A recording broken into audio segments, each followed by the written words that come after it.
Je ne suis archi pas d'accord. Moi, ça fait 3 ans que je me le coltine. Bon, je me suis peut-être un peu chauffé. Zola a dit j'accuse, moi je dis je m'excuse. On peut être grossier sur le podcast ou pas? C'est rajouter une cerise sur un tas de merde, mais ça fait pas un clafoutis. Il a pas sélectionné un quarterback, il a pris un manager de chez Burger King. Il n'a pas de charisme du tout. Salut à tous et bienvenue dans un nouvel épisode du Front Office. On se retrouve en ce jeudi pour faire la preview de la semaine 8 de NFL et pour cet épisode, je suis accompagné par Thibaut. Salut Thibaut, comment vas-tu ?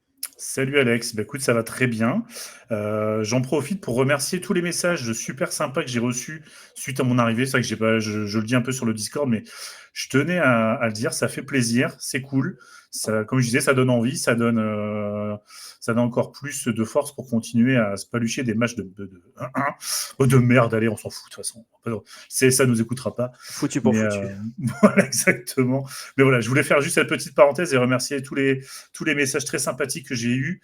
Et voilà, encore plus hâte de débriefer, pas de débriefer, de previewer cette semaine. De pré-briefer. Voilà. Bon, prébriefons. Allez, on va pré-briefer la semaine 8 et on rappelle, suivez-nous partout, le Front Office. Si vous êtes sur YouTube, mettez un petit like tout de suite à la vidéo.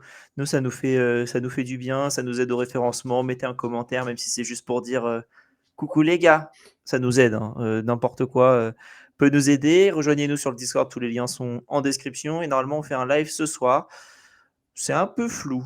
Voilà, c'est avec Alexandre qu'on sera, on sera normalement tous les deux. On va sûrement jouer à du Madden, discuter avec vous. Donc, ce sera plus un live interactif que d'habitude où on vous présente quelque chose. Donc, voilà, venez, ça nous fera plaisir. Et on pourra discuter tous ensemble devant on va voir si on fait un petit rebuild des Raiders avec l'ami Alex en gardant Gino. Ce sera la contrainte si on fait ça. Et dimanche, il y aura l'enfer du dimanche également, qui sera l'épisode numéro 2 de la série du pire, donc cette fois-ci du mois d'octobre, qui sera diffusé. Voilà pour toute la partie promo. Et j'en profite pour dire que dès que vous likez sur YouTube ou sur Twitch ou quoi, vous sauvez un petit chaton. C'est vrai. Donc, et ça fait très important. Et en plus, maintenant, en ce moment, quand tu cliques sur le like, ça fait un petit bruit d'Halloween en plus sur YouTube. Donc faites-le. Mais mettez le son à fond, vous verrez. Et pensez au petit chaton. Et pensez au petit chaton, évidemment. En parlant de chaton, les Lions, lors du Monday Night Football, face aux Bucks, sont restés lions et ne sont pas devenus petits chats, puisqu'ils ont battu 24-9 les Tampa Bay Buccaneers. Et dans l'autre match du Monday Night Football, dont on va faire le rewind tout de suite, c'est les Seahawks qui ont battu les Texans. Donc, 3 équipes en 5-2, Bucks, Lions et Seahawks, et les Texans en 2-4. Thibaut, je vais te lancer en grande partie. On va commencer par Bucks Lions.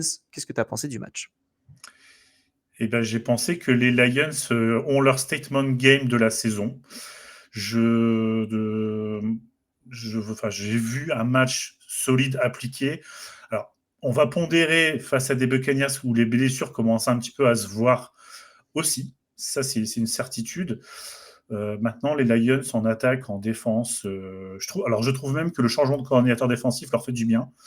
Guilty et Minos ne me contrediront pas sur ce point, je l'espère. Mais non, il y a vraiment des belles choses du côté de Détroit. On sent que la patte d'Anne Campbell, on avait un doute sur cette saison, les changements, etc. Quelques jours partis, des joueurs voilà, Aiden Hutchinson, toujours top edge de la ligue. Toujours une attaque très surprenante et il y a vraiment des jeux qui me régalent. La course de Jahmyr Gibbs, il faut voir les schémas de blocs, c'est du régal pour ceux qui aiment ce combat de l'invisible, les lignes sur les jeux de course. Regardez les déplacements, c'est très très intéressant. Et on le sait que la ligne des Lions, c'est quand même quelque chose. C'est quelque chose oui. vraiment très très bon. Et on avait un peu peur, en tout cas de mon côté, que ça change avec le changement de coordinateur offensif. Ça n'a pas l'air d'être le cas. Non. Et puis après, bon, je dirais, comme à chaque match, il y a des décisions arbitrales. Maintenant, pour moi, il y en a eu des deux côtés. Peut-être que côté Buccaneers, ça se ressent plus parce qu'il y a des limites liées encore une fois aux blessures. J'ai une grosse pensée pour Mike Evans qui est blessé. Et voilà, moi, en tant que fan des Saints, ça a toujours été l'adversaire, voire l'ennemi de Marshall Lattimore. Mais je respecte énormément le joueur, je respecte énormément sa production depuis qu'il est arrivé dans la ligue. Et la blessure est moche, après commotion plus collarbone, donc clavicule, si mon anglais médical est bon. C'est ça. C'est dur pour lui. Maintenant, Tampa, ça restera quand même une équipe qui sera compliquée à jouer pour tout le monde, qui est bien coachée, avec un Baker Mayfield qui sort peut-être sa meilleure saison. On a l'impression qu'il tape à Tampa Bay, il tape dans une botte de foin, il y a 3 receveurs qui sortent. Donc, ils auront de la ressource. Et Pour le coup, eux, ils ont trouvé l'aiguille dans la botte de foin avec Tess Johnson.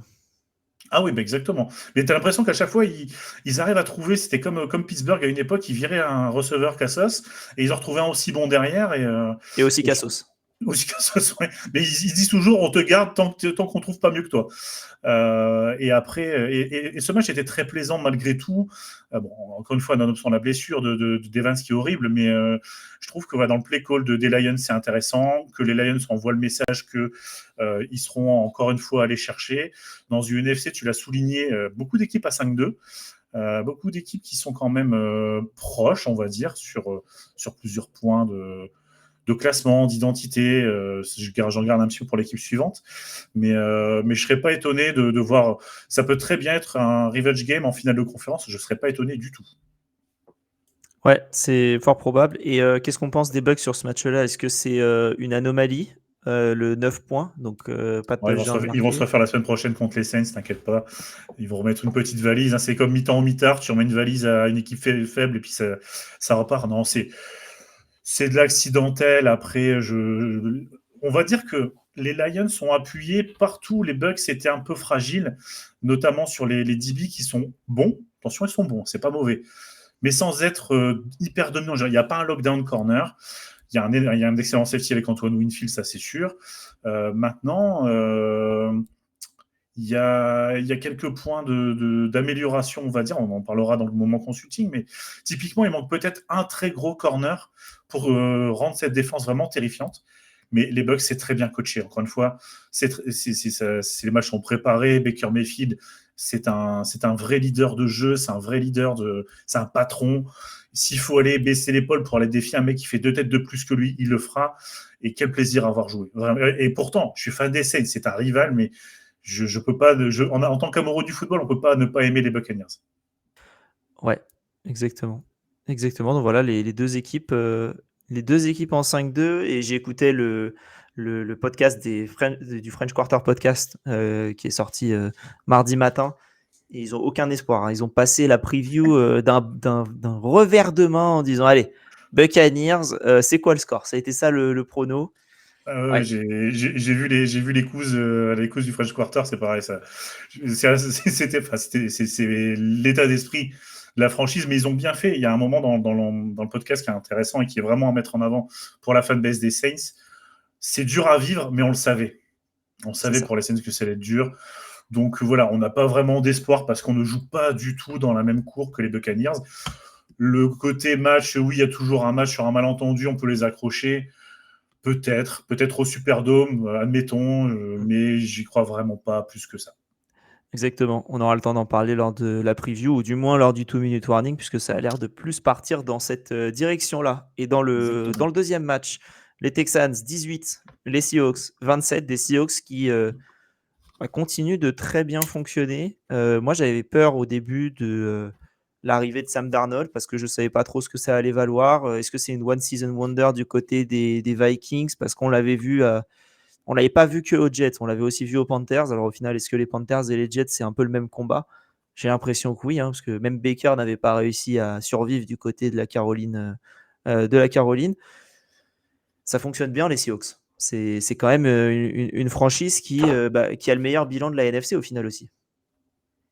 Oui, c'est ça. Alors Sam Darnold, il me semble que c'est quand même un ancien numéro 2 de draft.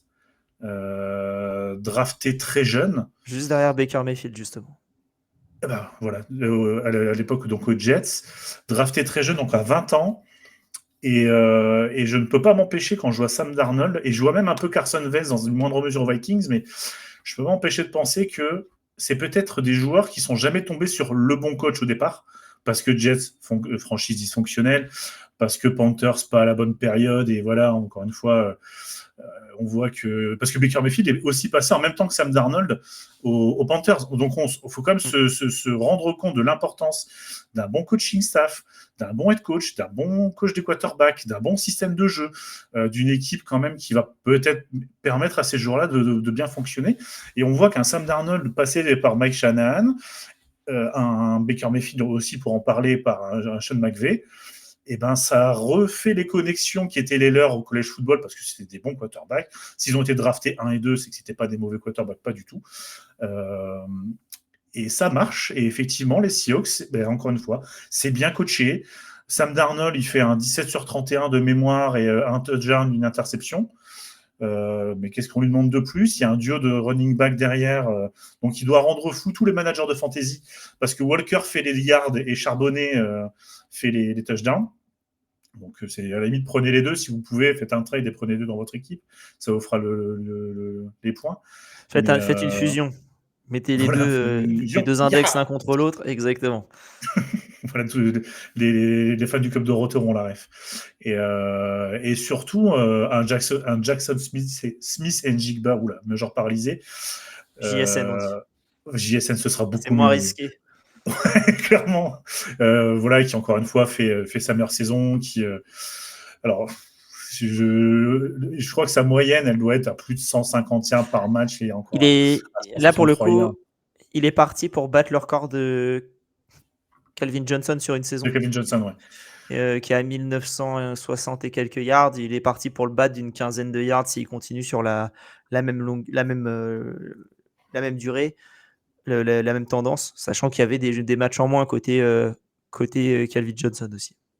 Ouais, après, c'est Calvin Johnson, ça reste le maître étalon sur le fameux Mégatron pour ceux qui ont connu. Mais dans un autre style. Et c'est ça qui est intéressant. C'est que c'est vraiment dans un autre style. Et c'est pareil, c'est un joueur qui est électrisant. Encore une fois, on regarde du football pour regarder ce genre de receveur faire ces matchs-là. Mais des Seahawks que je retiens aussi, et ce qui me fait dire qu'ils sont finalement peut-être dans la meilleure division de la NFL à l'heure actuelle avec les Rams et les 49ers. Et les Cardinals aussi sont là. Et les Rams et les... Ouais, les Cardinals, c'est un peu c'est le fameux mème avec les 3 têtes de dragon. En fait, c'est la troisième tête débile, quoi. Enfin, pardon. La troisième tête un peu... Il fait une tête un peu bizarre, oui. Voilà, une tête un peu bizarre. Mais il faut dire que les 3 autres sont tellement monstrueux que ça aide pas, parce que du coup, les Cardinals, si on remet dans le contexte aussi, ils ont déjà joué 3 matchs de division. Donc, voilà, c'est comment dire, c'est un point aussi où moi, je voudrais mettre ces 3 équipes en perspective, se dire, on a des Niners qui sont très accrocheurs, mais qui lâchent pas, qui sont peut-être un peu plus limités par les blessures, par certaines choses, qui lâchent pas. Les Rams qui ont l'air en contrôle complet. On se rend compte qu'il pourrait être à 6-1, voire à 7-0 sur pas grand-chose. Et ces Seahawks qui sont bien coachés, qui sont solides, qui ont une défense qui fait le taf. Ils perdent 38-35 dans un shootout contre les Buccaneers. Attention les Seahawks. Moi, je suis fan des Seahawks. Je me dis, on parle pas trop de moi. Je suis un peu derrière les 2 autres et pourquoi pas. Exactement. Ce sera pas une équipe facile à prendre en play-off, parce qu'on va pas se mentir, sauf cataclysme, ils y seront. Oui. On aura une division probablement. L'année dernière, il y a des équipes qui ont très bien démarré et qui ont très mal fini. Donc attention, et on voit des équipes, comme les Bengals par exemple, qui ont chuté complètement à la perte de leur QB. Je pense que si tu mets Jalen Milroe, c'est pas la même équipe. Donc mais oui, sauf cataclysme, effectivement, on peut espérer qu'il soit... Sauf accident entre le coaching. J'ai pas le calendrier en tête non plus, parce que le calendrier peut jouer. Et ces 3 équipes sont dans une division compliquée, comme à chaque fois. Ils ont fini 2e de division la saison dernière, donc ils jouent 3 2e de division. C'est effectivement jamais simple. Après, ils vont encore jouer des équipes d'AFC Sud. S'ils jouent les Texans qui ont fini premier, donc ils jouent forcément toute l'AFC Sud. Donc ça veut dire, je sais pas s'ils ont déjà joué Jaguars, Titans et Colts. Et la NFC Sud. Parce qu'ils ont joué là, ils ont joué les Bucks, ils ont joué les Saints, donc ils ont encore les Falcons et les Panthers à jouer. Donc, Voilà, il y a après, des équipes plus simples que d'autres et je me rappelle que les Niners avaient le calendrier le plus simple de la ligue officiellement au début de saison, donc ça correspondrait à jouer la FC Sud et la NFC Sud. c'est ça. Et pour parler un peu d'AFC Sud, les Texans, eux, c'est très très compliqué pour le coup. Ils passent en 2-4. Ça va un peu lier, je pense, avec la question du moment consulting juste après, parce que qu'est-ce qu'on fait là dans cette. Qu'est-ce qui se passe pour ces Texans on est sur une AFC qui n'a aucun sens, qui est sans dessus-dessous, à part les Jets qui sont à leur place. Mais sinon, je dis pas que tu peux inverser tout le monde, hein, mais les Patriots, ils sont premiers de leur division. Les Texans, ils sont avant-derniers. Enfin, c'est pas forcément des choses qu'on aurait anticipées au début de saison. En fait, c'est ça. C'est l'AFC, c'est une conférence totalement illisible. Alors, autant en NFC, on a quand même les costauds qui sont là, qui montrent les muscles et qui globalement font le taf. Alors en AFC, si on m'avait dit en début de saison que les Bills seraient derrière les Patriots, que les Bills n'auraient gagné finalement que contre des équipes à bilan négatif, je l'aurais pas forcément cru. Les Texans, on avait des doutes en début de saison sur la construction de leur effectif, sur la partie O-line. All-ligne, comme nous aimons à le dire dans le front office. La défense, il n'y a rien à redire. La défense, elle fait le taf, elle crée du turnover, elle met la pression. Forcément, elle encaisse des wagons de points à un moment donné parce que elle peut pas rester sur le terrain et performer pendant 30-40 minutes. Moi, je veux un monde où ils ont une vraie ligne et où ils auraient peut-être moins de difficultés à protéger CJ Stroud qui a des cibles et j'ai l'impression que ce chaînon manquant, c'est trop. Ouais. Pour eux, c'est trop. La O-line, la O-line, c'est pas possible. Ils ont, comme tu le dis, ils ont balancé tout. T'as l'impression qu'ils savaient qu'ils allaient avoir une saison difficile et ils ont dit allez, on balourde tout et on prend des pics et on repart l'année prochaine. Donc, écoute, compliqué ces Texans et on va voir ce qui se passe cette semaine pour eux. Ils affronteront les 49ers en plus. Enfin, ils reçoivent les 49ers. Match qui risque d'être un petit peu compliqué. Voilà, on finit ce rewind du Monday Night Football. Le Power Ranking a été mis à jour par rapport à celui que vous avez vu lors du lors du rewind, puisque les Colts sont maintenant numéro 1 du Power Ranking. N'hésitez pas à nous dire sur Instagram, X ou Facebook pourquoi est-ce qu'on a fait n'importe quoi. Il y a beaucoup de gens qui le disent, donc voilà. Mais c'est notre avis pour le moment.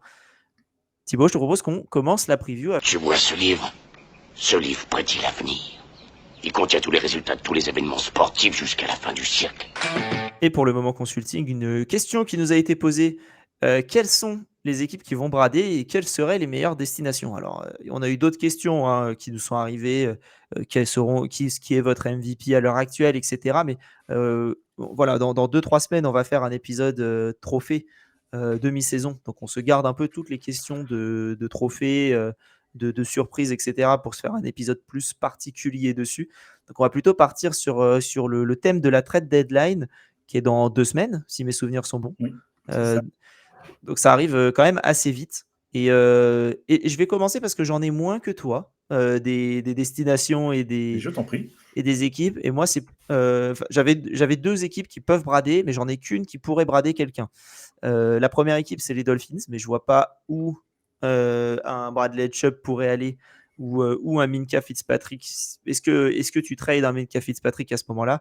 Si Tyreek avait été sur ses 2 jambes, je n'aurais pas hésité à l'envoyer ailleurs et je pense qu'il aurait pu avoir des destinations, coucou les Broncos, qui auraient pu être très intéressants pour eux. Mais là, du coup, je vais rester sur les Raiders et ça fait quelques jours qu'on entend des rumeurs sur Max Crosby qui, alors que son équipe est en 1-6, 2-5, l'un ou l'autre, j'hésite souvent. En tout cas, ils n'ont pas beaucoup de victoires et je crois qu'ils ont battu. Ouais, je sais pas, faudra que je regarde combien ils ont de victoires, mais la saison, elle est à la poubelle sensiblement. Qu'est-ce qu'on fait de Max Crosby? Alors, le président ou le GM, je sais plus, a dit que non, on le tradera pas, on fera une prolongation de contrat. Apparemment, c'est un peu une tactique habituelle côté Raiders. J'ai le sentiment qu'ils avaient fait ça pour Davante Adams avant de l'envoyer aux Jets. Ils sont en 2-5. Ils sont en 2-5. Ok, bravo à eux. Donc ouais, Crosby, il a suivi, alors c'est toujours le truc, il a suivi 10 personnes des Cowboys. Mais bon, soit il envoie un message, soit juste il s'amuse, l'un ou l'autre. Mais Crosby aux Cowboys, je pense que ça fonctionnerait bien en fonction de la contrepartie que tu arrives à donner. Au final, les Cowboys, s'ils arrivent à s'en sortir avec. C'est Ryan Kelly? Non, c'est pas Ryan Kelly. Ryan Kelly, c'est pas ça. Comment il s'appelle? Oui, c'est un centre, Ryan Kelly. Bon, bref, le gars. Bon, je vais essayer. Ryan Clark? Oui, Ouais, ils ont récupéré Ryan Clark et 2 premiers tours. S'ils envoient 2 Kenny premiers. Clark. Kenny Clark, eh ben, purée, tu vois, n'importe quoi. Bon, le gars en tout cas qui vient des Packers, excusez-moi, ouais, c'est la fin de la journée, qui est arrivé plus 2 premiers tours pour l'ami Parsons et à qui ils ont donné 46 millions. Crosby, c'est 35 millions. Si tu balances 2 premiers tours, au final, tu as Crosby plus un joueur moins cher. Est-ce que ça peut pas valoir le coup pour ces Cowboys? Ils sont en 3-3-1 dans une division qui est moins relevée que ce qu'on pouvait penser, notamment avec les Commanders qui sont pas là, une AFC qui est assez homogène où ça peut se tirer dans les pieds. Les Cowboys, il y a peut-être une chose à faire parce qu'en attaque, ça fonctionne très bien et en défense, tu rajoutes une pièce, ça peut aussi très bien fonctionner. Voilà. Ouais, de toute façon, Jerry Jones avait globalement annoncé que les tours de draft seraient très certainement réinvestis. Crosby, ça a du sens. C'est un joueur qui arrive dans son prime, joueur établi, donc dans le vestiaire, il n'y aura pas de problème de hiérarchie ou quoi. Ça répond à un besoin immédiat de pass rush parce que la défense des Cowboys, c'est ce qu'il est des limites aujourd'hui en 3-3-1. Parce que là, quand tu y récupères CeeDee Lamb, va falloir tenir CeeDee Lamb et Pickens avec un Dak Prescott, coucou GG, qui sort une saison MVP-esque. Et Pickens sur un cornerback 2 en plus, parce qu'on l'a vu défoncer tous les cornerbacks 1 qui sont arrivés devant lui. Là, on va lui mettre le deuxième avec CeeDee Lamb Bayer. Tu as Jake Ferguson qui est très bon aussi et qui fait une excellente saison. Au niveau running back avec Javonte Williams, ça avance très bien. Ouais, là, offensivement, les Cowboys, ça peut bien fonctionner. Donc, tu parlais d'une équipe qui a besoin d'un safety. Les Cowboys, potentiellement, j'ai pas en tête qu'ils aient des safety ultra dominants ou. Oui, on en parlait en off pour Minkah Fitzpatrick, puisque je me posais la question où est-ce qu'il pourrait partir. C'est vrai que lui, il pourrait partir là-bas. Ouais. Donc potentiellement, maintenant qu'on en parle, les Cowboys, leur défense aurait peut-être besoin d'un petit coup de fraîche. Exactement. Mais ouais, ça peut être une destination. Toi, de ton côté, tu as plein d'options. Alors, moi, j'ai fait le Football Manager 2.0 avec plein de possibilités. Toi, je sais ce que tu as fait en fait. Tu as fait ta liste au Père Noël. Tu as coupé les joueurs du magazine. Tu les as mis sur une enveloppe en disant je veux lui, je veux lui, je veux lui. Tu as fermé, tu n'as pas montré à tes parents, tu as mis dans la boîte aux lettres. Et là, maintenant, tu espères que la lettre arrive bien à la maison. C'est ça, à la maison du Père Noël, du coup, j'espère qu'il m'écoutera. Oui. Et j'espère surtout que les general managers ne feront pas n'importe quoi, encore une fois. En fait, sur cette période, c'est effectivement, comme tu disais, c'est du poker menteur. Personne n'est à vendre, mais tout le monde est à vendre. Après, il y a 2 types d'équipes. Je dirais, il y a les équipes évidentes, comme les Jets, où il n'y a plus rien à espérer de la saison dès à présent. Voire les Saints, qu'on pourrait aussi ajouter les Raiders, font partie des équipes où il n'y a plus grand-chose à espérer. Les Raiders, je les mets dans malgré l'AFC un peu inconstante, je les mets là parce qu'ils ont quand même 3 autobus dans leur division. Bon, ça devrait vite se régler. Oui. Ils en ont 2,5. Hein. Ouais, c'est vrai qu'il y en a un, ça tourne un peu en rond. Et du coup, est-ce que les équipes se disent bon, en fait, finalement, c'est une mauvaise saison. Coucou les Dolphins, on a quand même un ressort de qualité, on va se contenter de prendre des bons pics à la draft parce qu'on sera plus haut et on se relance. Ou est-ce qu'on balance quelques joueurs, on accumule vraiment beaucoup de pics et on appuie vraiment sur le bouton reset? Ça, c'est plutôt l'option Jets, je pense, même si les Jets feront n'importe quoi, comme d'habitude. Désolé aux fans des Jets, mais je pense même que vous le savez de façon au fond de vous. Je veux dire, un Bryce Hall et un Garrett Wilson, faut les libérer à un moment donné de cette équipe. Faut qu'ils fassent autre chose parce que Bryce Hall, clairement, il vaut mieux que ça. Il s'intégrerait très bien dans certaines équipes. Par exemple, les Chargers auraient vraiment besoin d'un coureur numéro 1 pour correspondre au plan de jeu de Jim Harbaugh. Ça, c'est une certitude. Un Garrett Wilson, je pense aux Steelers, qui aurait bien besoin d'un receveur en complément d'un DK Metcalf. Alors après, par contre, la question des égos, ça va être un autre problème. Je vais rebondir directement sur ce que tu dis, Bryce Hall. Je pense que c'est le candidat numéro 1 côté Jets parce que je crois que son contrat se termine dans pas si longtemps que ça. Il y a plein d'équipes qui sont en recherche d'un running back numéro 1. Tu as les Chargers, tu as les Chiefs, il y en avait une autre équipe que ça y est, j'ai oublié. Tant pis, c'est la vie. Mais du coup, Brissol, j'y crois. Garrett Wilson, il vient de signer une prolongation. J'ai du mal à le voir partir maintenant parce que le dead cap, il serait monstrueux. Oui. Mais aux Seahawks, aux Steelers, pour le coup, s'il part, oui, c'est l'endroit parce qu'il ne pourrait pas partir aux Bills au vu de la rivalité intra-division. Mais aux Steelers, oui, ils sont sur le marché d'un receveur. T'avais d'autres joueurs dont tu voulais parler? Ouais, j'avais par exemple un Marc Andrews des Ravens. Est-ce que les Ravens, ils ont déjà enlevé Odafe en pass rusher, ils ont fait quelques moves. Est-ce qu'un Marc Andrews, sachant que pareil, il y a une année de contrat et il y a un Isaiah Likely, donc ils ne re-signeront pas les deux. Ils ne signeront pas Andrews. Hein. Je pense pas non plus. Donc du coup, aux Rams, où par exemple, il n'y a pas vraiment de tight end numéro 1 établi. Maintenant, est-ce que c'est un vrai besoin ? Ça peut dépendre de la contrepartie présentée. Il n'y a pas trop de tight end alpha comme on peut penser. Mais tu as quand même Tyler Higbee, tu as Colby Parkinson. Pour les avoir vus jouer les deux à Londres le week-end dernier, c'est quand même pas mal les deux. Hein. Mais ça manque d'un bloqueur, je pense, que Andrews est excellent là-dedans aussi. C'est pour ça que là-dessus, je me suis dit, pourquoi pas, si ça lâche un 5e, un 6e, ça peut partir, ou 2 7e, ou bon, après, comme des fois, quand on voit des fois les contreparties, c'est quand même, c'est parfois un peu risible quand on voit les mecs. Encore une fois, Parsons 2 premiers tours, Kenny Clark 2 sneakers à 1 mars, allez, c'est bon, on a un deal. Bon. C'est pour ça que cette période, elle va être très intéressante parce que, encore une fois, les GM vendeurs vont dire non, mais nous, on va garder nos joueurs. Et il y a ceux qui le pensent vraiment en se disant il y a une draft qui arrive avec des joueurs à potentiel, on va drafter haut, pourquoi pas. Et puis, il y a ceux qui vont dans bluffer Martoni. Et tout le monde va dire non, je pense qu'il bluffe pas. Et puis, si finalement, ça va un peu se décharger. Je pense aussi aux Saints. Qui peuvent trader Werner, Granderson, voire un Olave. Mais Olave, pareil, en année de contrat. Mais Olave, la difficulté, c'est qu'il ne partira pas pour un contrat de receveur numéro 2 et il arrivera dans une équipe en tant que receveur numéro 2. C'est ça. À partir du moment où tu le re-signes, c'est pas possible. Si tu le re-signes pas, tu peux. Mais je pense que c'est compliqué les Saints parce que moi j'aurais pas envie de lâcher l'effectif alors que tu as un bon coach, tu as tout qui est bien. Je pense qu'il faut juste attendre un peu. Mais peut-être que c'est une mauvaise idée, on verra. Et dernier joueur, moi de mon côté, dont je parlerai avant de partir un peu plus dans la preview vraiment des matchs dont on va parler, c'est Jerry Jeudy. Pour moi, Jerry Jeudy, un des candidats numéro 1 à un trade dans une équipe où j'ai même pas l'impression. Enfin, c'est le receveur numéro 1 officiellement, mais passons à autre chose. Tu peux récupérer une valeur pour lui. Il y a beaucoup d'équipes qui veulent un receveur 2. Pour moi, c'est parfait pour moi, Jerry Jeudy. C'est compliqué avec Jerry Jeudy, c'est qu'il était déjà parti des Broncos pour les mêmes raisons. Annoncé, pareil, drafté premier tour, grosse attente sur lui. On se dit que peut-être trop lourd à porter au niveau des Broncos, peut-être pas le quarterback qu'il fallait. Il arrive aux Browns. Encore une fois, la question peut se poser du mec qui lui lance le ballon.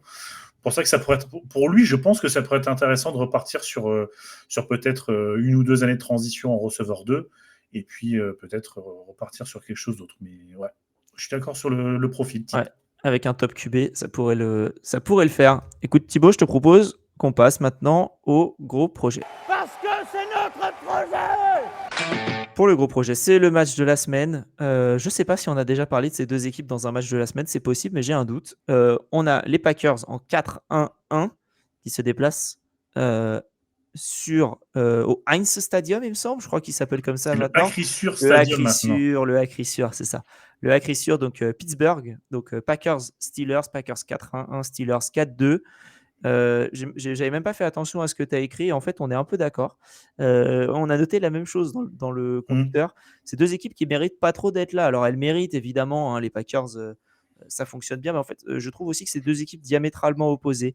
Une attaque qui fonctionne bien côté Steelers, une défense qui fonctionne bien côté Packers. Je pense que si tu inverses les deux équipes, enfin les deux escouades, tu as une équipe qui est en 7-0. Ce n'est pas le cas. Moi, j'ai beaucoup de mal avec l'attaque des Packers. J'ai beaucoup de mal avec la défense des Steelers. Je me demande ce qui va lâcher en premier. C'est ça. Moi, c'est ce que je me disais. Green Bay, tu vois le premier match contre les Lions, tu fais waouh, serious business. En plus, Parsons qui va prendre de plus en plus de snaps. Deuxième match, tu fais ouf. Et puis finalement, le soufflet retombe presque un peu vite avec. Certes, il y avait un super match nul contre les Cowboys, hein, ça on dit pas, mais encore une fois, 40-40. Il y avait des interrogations. Et puis, bon an, mal an, encore une fois, ça arrive à 4-1-1. Mais on a l'impression que tout à l'heure, on parlait d'équipes qui ont un bon bilan, on parlait des Seahawks, on a attention aux équipes qui ont un bon bilan et ça peut vite décrocher. Je trouve que les Packers, pour pas grand-chose, ça peut décrocher. Et de l'autre côté, les Steelers, c'est encore une fois bien coaché. Hein. Mike Tomlin, on ne peut pas remettre en question le coaching de Mike Tomlin, mais c'est pareil, on a l'impression que c'est très fragile et les Steelers ont pensé que la défense tiendrait Papy Rogers. Et finalement, c'est un peu l'inverse. Donc, c'est très étonnant. Et là, on entend parler que les Steelers le veulent pour la saison prochaine encore. Les Rodgers, ils veulent Rodgers encore pour la saison 2026. Rodgers pour une saison. Après, j'ai envie de dire, c'est peut-être du pragmatisme pur et dur à se dire bon, il a l'air d'avoir encore un peu d'essence dans le moteur. Nous, on n'a pas forcément de quoi drafter un quarterback de l'avenir. C'est étonnant parce qu'on s'attendait à ce que Will Howard puisse être ce QB un peu d'avenir à attendre derrière Rodgers. Je pense que le temps d'apprendre est un peu long. Après, quand on regarde un Rodgers derrière Favre et un Love derrière Rodgers, attendre plus d'une saison n'est pas forcément négatif, mais ça peut poser question, effectivement. Ouais. Non, mais dans le sens juste, après, encore une fois, hein, c'est un 6e tour, lui, pour le coup. On parle pas d'un premier tour drafté alors que tu as un MVP sur le terrain. Mais ouais, attention. Hein, mais côté Steelers, c'est vrai que la défense est assez décevante. Ça avait déjà démarré difficilement. Hein. On rappelle que les Jets, au début de saison, on s'attendait à ce que ce soit pas mal parce qu'offensivement, ça fonctionnait face aux Steelers. En fait, c'était juste que la défense des Steelers était absolument catastrophique.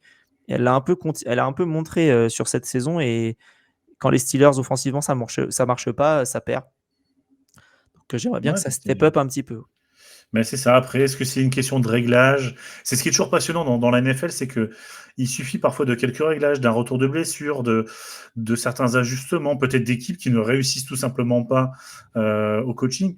Après, côté Packers, moi j'ai toujours quand même un doute sur Matt LaFleur malgré tout, parce que c'est le genre de coach, quand son plan marche, ça marche très fort. Mais quand ça marche pas, il n'est pas capable en plein match de s'ajuster. Et c'est pour ça que ça me paraît très, très fragile, très, très compliqué. Pour les Packers, par contre, en parlant de la défense, je pense que un Xavier McKinney qu'on n'a pas encore trop vu, ça peut se réveiller. Les corners, ça tient parce que le pass rush est bon. Ça peut être, par exemple, quand on parle tout à l'heure des équipes qui peuvent aller chercher des joueurs, les Packers peuvent essayer d'aller chercher alors avec quoi, ceci dit, mais bon, ils peuvent toujours tenter d'aller chercher un cornerback. Les corners, tu peux en avoir pour des 2, 3e tours si tu prends des vétérans, enfin des bons vétérans, tu peux en avoir pour un 2 ou un 3e. Ouais, après, c'est juste que si tu dis OK, on draftera que jour 3, oui, pourquoi pas. Hein. Si tu penses vraiment que là, ça y est, t'as ton créneau, tout s'aligne pour que tu puisses le faire. Go, maintenant, sur les Packers, la all-in, ça commence à se voir que c'est fragile. C'était un des points un peu d'interrogation. On se disait, ouais, il y a des joueurs, mais est-ce que ça va cliquer? Finalement, ça n'a pas l'air de marcher à l'image de leur dernier premier tour. C'est des mecs qui ne marchent pas. Est-ce que la défense va les tenir et Love en marquant 20 ou 24 points par match, ça passera? Tu parlais de Lafleur qui ne te convainc pas trop. Le GM est en fin de contrat la saison prochaine. Il y a une chance que Lafleur fasse ses valises avec tout le monde. Hein. Si ça avance pas particulièrement bien, on verra ce que ça donne. Mais moi, j'ai très peur pour Rodgers sur ce match-là. Parce que tu parlais du pass rush. Il va pas avoir 10 secondes pour lancer là. Clairement pas. Et du coup, je pense que ce sera un match où on pourra beaucoup voir des screens, on pourra beaucoup voir Jonnu Smith, je pense. DK Metcalf, à moins qu'il fasse des courses, je cours et je m'arrête. Je pense qu'il aura beaucoup de mal sur ce match-là. Malgré l'absence de corner impactant côté Packers, je pense juste qu'ils n'auront pas le temps de lancer aussi bien. Voilà, donc voilà. Si vous aviez quelque chose à parier, DK Metcalf, 300 yards, c'est cette semaine. vu que Oui. j'ai dit qu'il allait rien faire, hein, c'est C'est la le jinx beauté. habituel. On sait comment ça marche. Hein. De toute façon, on est habitué depuis ces dernières semaines. On dit que les Jackson Dart, ça n'a pas marché. Finalement, c'est la révélation. Non, on n'est plus à une dinguerie près, hein, ça c'est sûr. Exactement. D'ailleurs, si vous voulez que votre équipe fonctionne, n'hésitez pas, vous nous envoyez un message, on en parle dans le podcast et on dit l'inverse de ce que vous espérez et ça devrait marcher. Mais il faut vraiment qu'on soit convaincant, donc on prendra GG pour dire des Oui. dingueries. Et, Prenons la personne référence. exactement. Est-ce que tu as quelque chose à rajouter sur ce superbe match entre les Packers et les Steelers? Non, je pense qu'on a parlé de l'essentiel et voilà, encore une fois, les bilans sont là.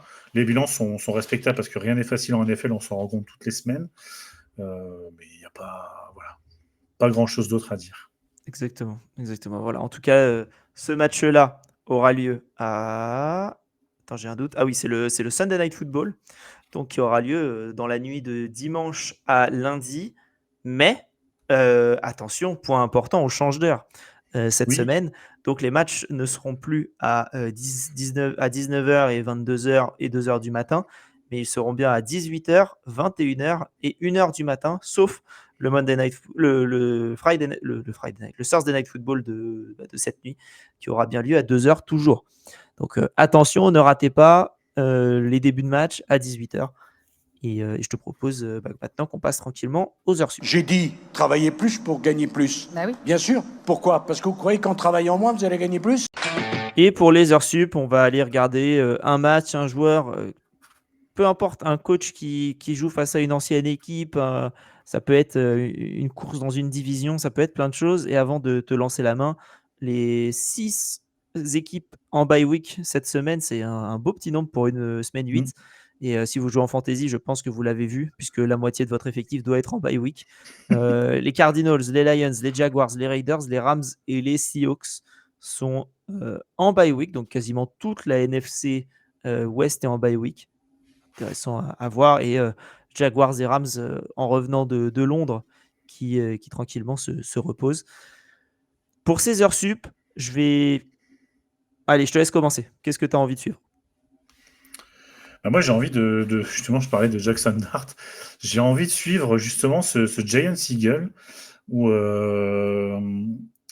finalement, j'ai envie de voir comment Jackson Dart et notre ami Juggernaut Scatebo vont réagir après cette défaite difficile aux Broncos. Chez des Eagles, très certainement vexés d'avoir perdu et de s'être fait un peu rouster à New York. Ça va être à Philadelphie. Les Eagles ont l'air de s'être remis un petit peu les idées en place contre les Vikings sans être transcendants, mais il y a un passing game qui a l'air d'être à nouveau vivant face à des Giants qui ont l'air un peu dépeuplés. Enfin, j'ai vu pas mal de DB sortir ces derniers matchs des Giants. Alors, j'ai pas l'injury report en tête, mais je suis curieux de voir comment mentalement nos deux petits rookies, nos petits tickets tac de la grosse pomme vont ressortir de ce match et voir de laquelle sauce les Eagles veulent les manger. Clairement, c'est tic et tuck, on peut l'appeler Cam Scatebo, hein, vu comment il balance sa tête tout le temps en avant. Mais ouais, c'est un match intéressant. Les Eagles, c'est très compliqué. Je trouve cette saison, ils sont en 5-2, alors que c'est compliqué. C'est une des équipes qui est tellement frustrante à couvrir, on va dire. Ils sont énervants, ils gagnent. Voilà. Et les Giants sont beaux et ils perdent. J'ai peur que ça continue comme ça. Mais tu as raison, ce sera un match qui est sympa à voir. Il y a beaucoup d'affrontements un peu pas étonnants, mais où je me demande ce qui va se passer à 18h. Il y a des affiches sympas et aussi Jets Bengals. Ah, le Jets Bengals un Jets Bengals de folie. Non, sur cette semaine, c'est assez intéressant, je trouve, encore une fois, de voir les oppositions. Et comme tu dis, l'équipe qui joue le mieux sur ce Giants Eagles n'est pas forcément l'équipe qui a le meilleur bilan. Et les Eagles, c'est toujours une équipe, c'est un peu l'équipe de Drama Queen, c'est ce que je disais un peu avec Jojo. En fait, on a l'impression qu'ils sont toujours sur un fil, ils sont toujours prêts à avoir un drama, mais ils sont encore là, ils sont en 5-2. pareil, une équipe qui peut peut-être aller chercher un pass rusher, qui peut peut-être aller chercher un CB2, parce que là, Adoree Jackson et Kelly Ringo, on est d'accord que c'est atroce. Donc, je ne dirais, enfin, je vais réserver mon prono pour tout à l'heure, mais encore une fois, je ne tomberai pas de ma chaise que les Giants battent les Eagles, parce que la NFCS a toujours ce côté improbable quand on pense aux Cowboys Commanders, quand on pense à ces rivalités. Il y a une espèce de part d'intangible où on se dit, en fait, on pense, et puis en fait, pas du tout. Les cartes sont rebattues. Ça vaut pour tous les matchs de division d'une manière générale, mais la NFCS, c'est quand même un cran au-dessus en termes de si on peut se péter la gueule jusqu'au bout, on le fera, et les mecs sont capables d'aller chercher une énergie folle. Exactement. Assez d'accord avec toi. De toute manière, oui, ce genre de match, c'est pas le genre de match où tu mets l'équipe dans le Survivor. Où tu dis, je dois choisir une équipe qui gagne. Tu mets ni les Giants ni les Eagles sur ce match-là parce que ça peut clairement aller dans les deux sens. Et non seulement aller dans les deux sens, mais ça peut être une rousse de l'un ou de l'autre, des côtés. Une rousse des Giants surprendrait un peu plus, mais surtout à Philadelphie. Exactement. De mon côté, je reste à l'Est et je pars en AFC Est sur ce que j'ai envie de suivre. C'est 2 matchs à 18h. On a les Bills qui vont en Caroline pour aller affronter les Panthers et les Browns qui affrontent les Patriots à Foxborough. Et en fait, ces 2 matchs m'intéressent. Pourquoi ? Parce que c'est déjà la course à la AFC Est dans cette division. Les Patriots fonctionnent très bien en attaque. Ils ont un vrai test là avec les Browns qui défensivement est monstrueux. Ils ont mis 31 points sur le dernier match en plus, certes face aux Dolphins, mais c'est surtout la défense qui a fait les stops au bon moment. Et attention, c'est pas Tua Tagovailoa du côté des Patriots. Drake May, c'est exceptionnel sur cette saison sophomore. Donc j'ai envie de le voir face à tout en fait des Browns où c'est très très très compliqué à jouer.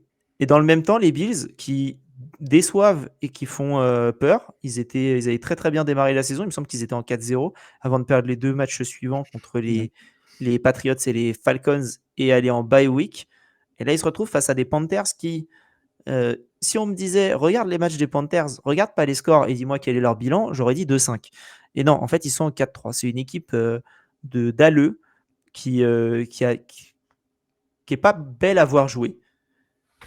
Qui sera malheureusement malheureusement ou non, qui sera sans Bryce Young, donc uniquement avec Andy Dalton qui lance les ballons, face à une défense des Bills contre la passe qui n'est pas la meilleure de la ligue, loin de là. Et en fait, est-ce que l'hémorragie côté Bills va s'arrêter ? Parce que si elle ne s'arrête pas et que les Patriots, logiquement, battent les Browns, en fait, tu es à 6-2 et 4-3, et tu as déjà une grosse avance, et un tiebreaker qui, pour l'instant, est du côté des Patriots avant de voir le match retour. Voilà, moi ça m'intéresse de voir ça. Je parle même pas des Jets et des Dolphins, évidemment, qui ne sont plus là dans cette AFC Est. Mais les deux là, les Bills et les Patriots, ça risque de se tirer dans les pattes pendant une bonne partie de la saison.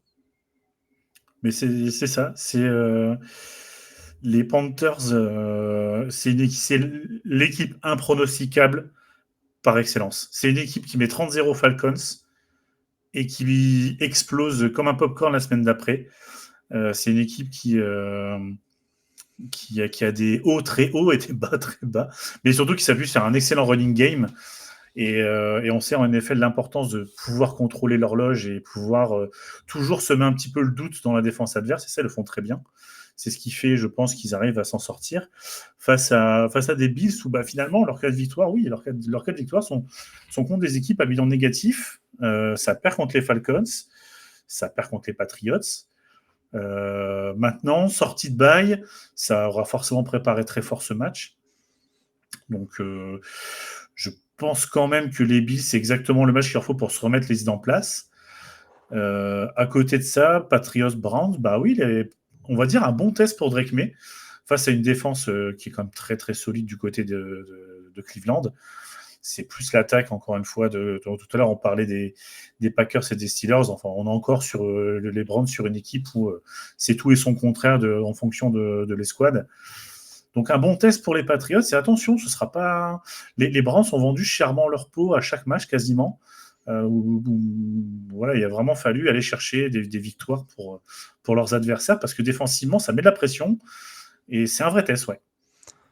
Exactement. Donc voilà, 2 matchs à 18h. Et je te propose, Thibaut, qu'on passe maintenant au 2-minute warning.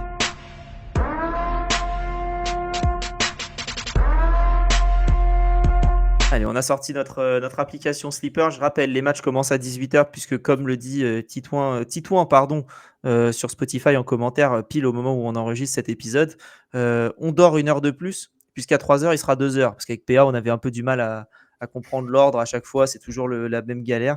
Et voilà, donc on dort 1 heure de plus samedi soir. Et ça, c'est une bonne nouvelle. Vous pouvez donc vous coucher 1 heure plus tard. Et ça fonctionnera. C'est le principe. On gagne le temps à ce moment-là. On se garde le match de cette nuit pour l'overtime. Et donc, je te dis Dolphins, Falcons. Falcons. Bears, Ravens. Ravens. Aussi. Bills, Panthers. Bills. Jets, Bengals. Suivant. Bengals aussi. 49ers, Texans. 49ers. Browns, Patriots. Giants, Eagles aussi. Pour l'instant, 100%. Hein. Mais qu'a fait GG?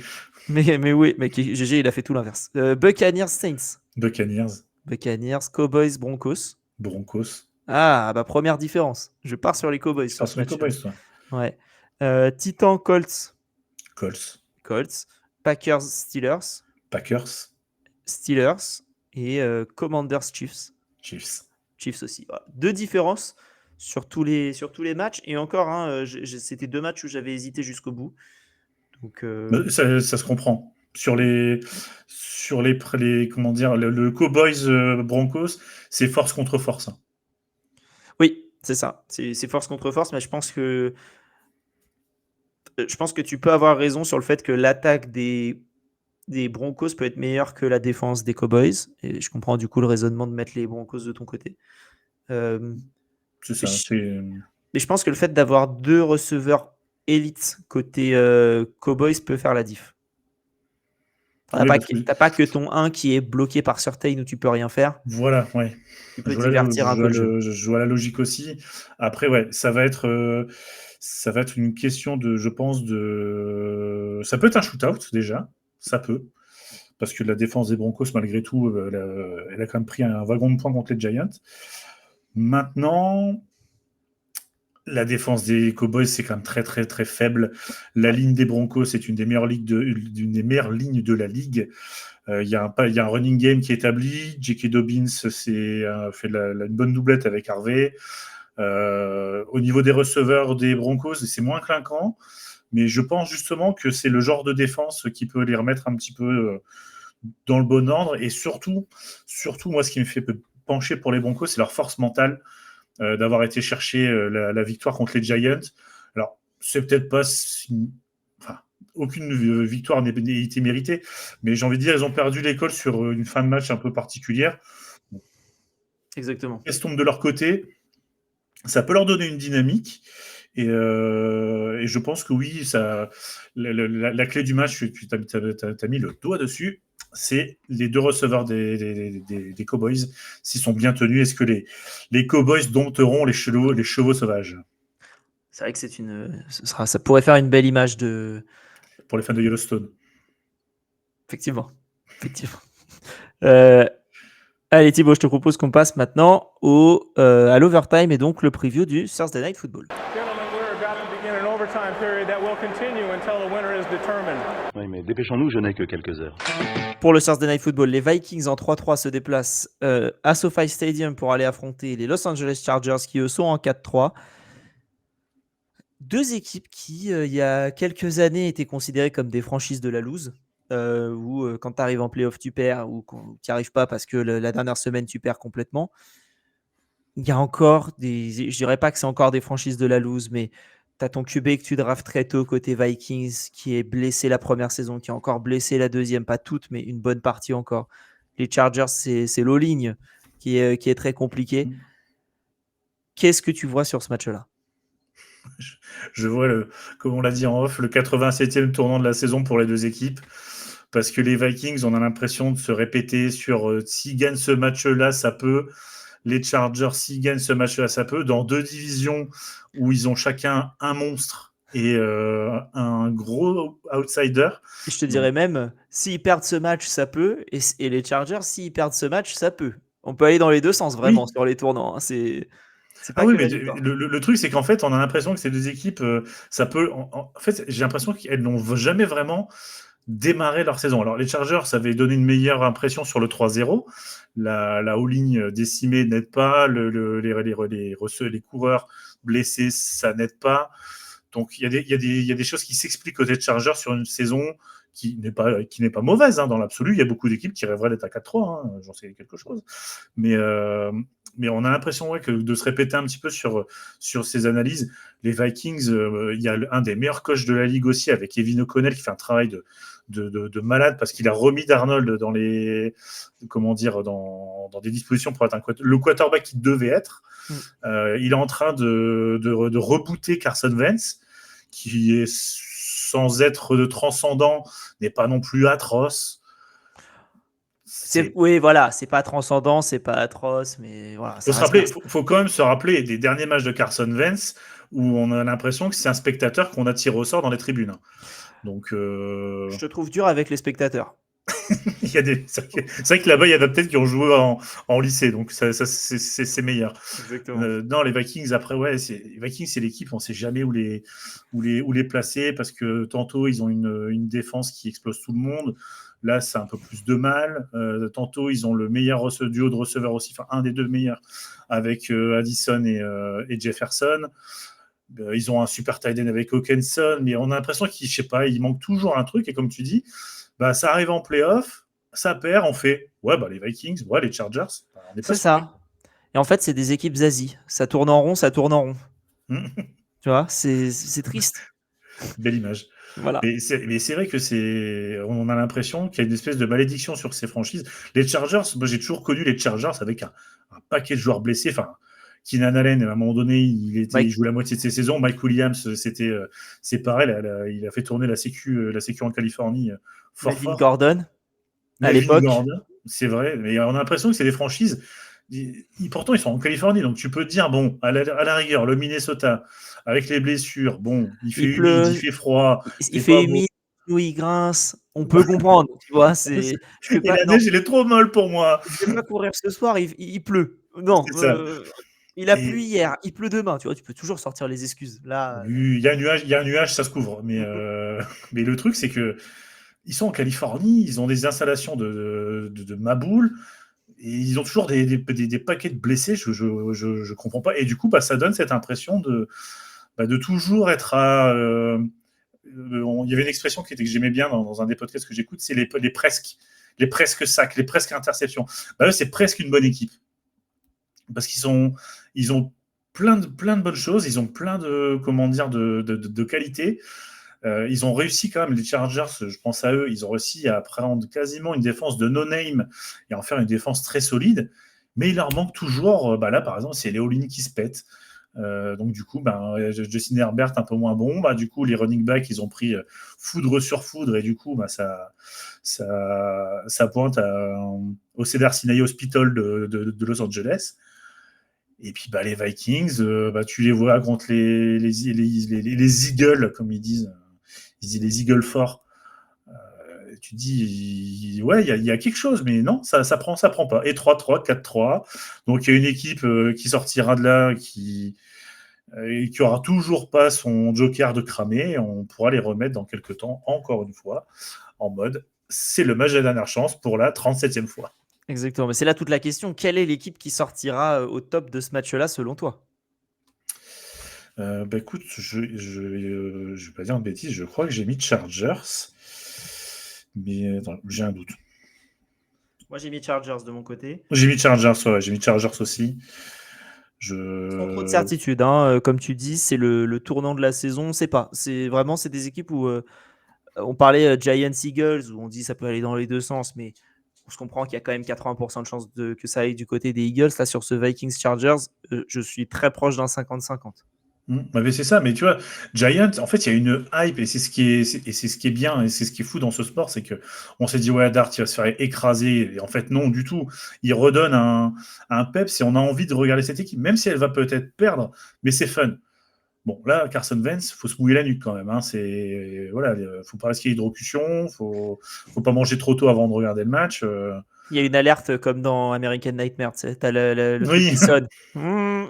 C'est ça. Et puis les Chargers, pareil, faut pas mettre ses doigts dans la prise parce que, pareil, encore une fois, Justin Herbert, je ne comprends pas que ce quarterback ne soit pas mieux considéré vu son talent, vu ce qu'il Après, est capable de faire. je trouve qu'il est bien considéré dans le sens où il a 2 tackles très très très bons, mais qui sont blessés. Ouais. Et je trouve que pour le coup, je trouve que ça construit bien autour de lui. Le problème, c'est que il y a trop de blessures. Donc, Ouais. c'est triste. C'est ça, c'est enfin oui, quand j'ai considéré, oui, c'est peut-être pas dans ce sens-là. J'ai mais anticipé les commentaires. je te rejoins plus sur le côté considéré, c'est-à-dire on lui donne du matos, mais on n'en prend pas soin. Voilà, ça va plus dans ce que je veux dire, c'est on lui donne des receveurs, ça construit, ça va être intéressant. Quentin Johnson, ça a l'air enfin aussi de devenir le joueur qu'il devait être. Mais autour, le problème, encore une fois, moi, c'est ce que je dis toujours. Tu peux être le meilleur joueur en talent pur de la NFL. Si tu n'es pas sur le terrain parce que tu es blessé, tu ne sers à rien dans tous les cas. Sur ces belles paroles, Thibaut. Oui, on ne peut pas mieux finir. On peut pas bien finir, mais on va finir là-dessus. Et je te remercie. Je rappelle le programme des épisodes à venir. On a un live du coup ce soir où on sera avec Alexandre et on discutera football. Venez discuter avec nous. Si vous voulez venir parler dans le live, on vous donnera la main avec grand plaisir. Et dimanche, on a l'enfer du dimanche avec Guilty, GG, Anto et Lala Packers qui revient pour l'émission encore une fois. Preview mardi, rewind jeudi et samedi prochain, retour de la bye week. Cette fois-ci, c'est de mon côté, c'est moi qui anime et on est avec le chef de la NFL Academy en Europe, qui est une sorte d'université scout, enfin pas université, mais plus lycée scout qui te permet de donner accès à faire grandir le sport en Europe et en Asie, et pour détecter des jeunes et les envoyer en NCAA directement après. Donc, interview très intéressant. Ancien joueur de foot américain également, de NFL, et ancien roommate de Matthew Stafford notamment. Donc, on a pas mal discuté. C'est une petite interview d'1 heure et j'espère que ça vous plaira. Thibaut, merci. Merci à tous d'avoir écouté. À tout à l'heure et vive le football.